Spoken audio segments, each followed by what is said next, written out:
Toque Macaques Looking beyond the controversy. All hell broke loose when Agriculture Minister Mahinda Amravira said the government, or rather his ministry, was mulling a plan to send around 100,000 toque macaques to China to be displayed in zoos as an effort to control the monkey population, which is causing massive crop damage in Sri Lanka.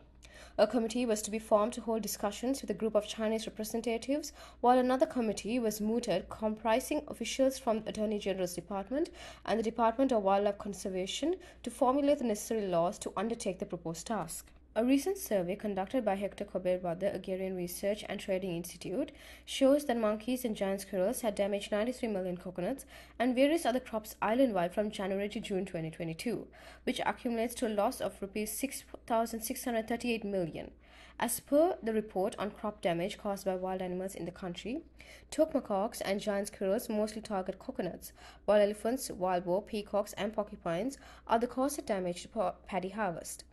The total value crop damages caused by wild animals in the first half of 2022 amounts to 30,215 million rupees, which is an unbearable figure for a country which is currently facing a food crisis. A cabinet paper for the appointment of a committee to look into the request made by China for toque monkeys from Sri Lanka for their zoos would be presented to the cabinet. Minister Amavira noted that although a request has been made from China for toque monkeys from Sri Lanka, no final decision has been taken in this connection.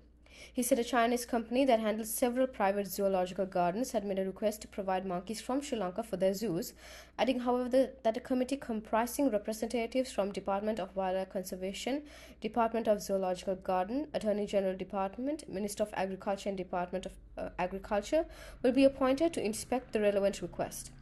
Toque monkeys will be only sent to China based on the recommendation of a subcommittee appointed by the cabinet. If the committee decides otherwise, then this matter will be put to an end, he said.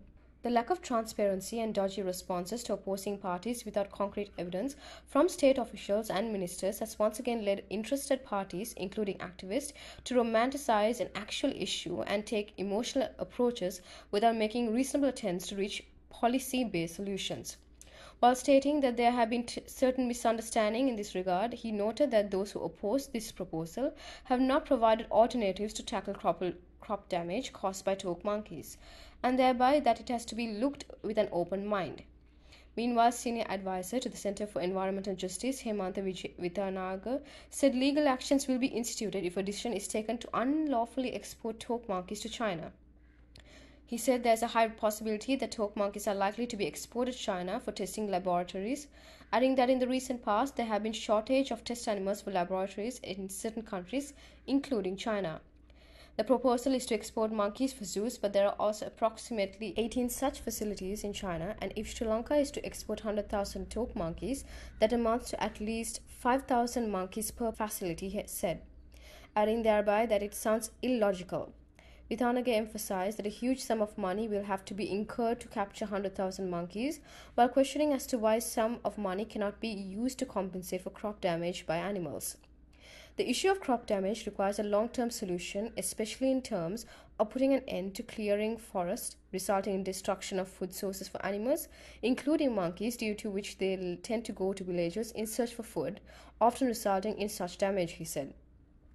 Vitanaga further noted that there has been also misinformation as to the population of monkeys in Sri Lanka, adding that although it is stated that there are over 3 million monkeys, no assessment has been done in this regard. Agriculture Ministry Secretary Gunadasa Samarasinga stated that there is a monkey population of 2 to 2.5 million. However, he also admitted that this was only an estimated figure. Professor Chamli Nahalgala, head of Department of Anthropology of the University of Sri Jayawardhanapura, asked whether there is a population explosion in toque monkeys in Sri Lanka. It is said that there isn't any required data to decide that. To talk about an increase of toque macaque population, there should be comparative data. Nevertheless, it is very unfortunate to say that there is no accurate estimation of population size of animals anywhere in the country, especially when it comes to primates. Hence, it is impractical to make a scientific statement on the toque macaque population in Sri Lanka, whether the population has increased or not. However, Professor Nahaga noted that there could be an increase of the frequency of toque macaques visiting the residential areas. One possible reason for the people assume that the toque macaque population has increased over time could be the fact that they are visiting the villages and other residential areas more often than they used to do earlier.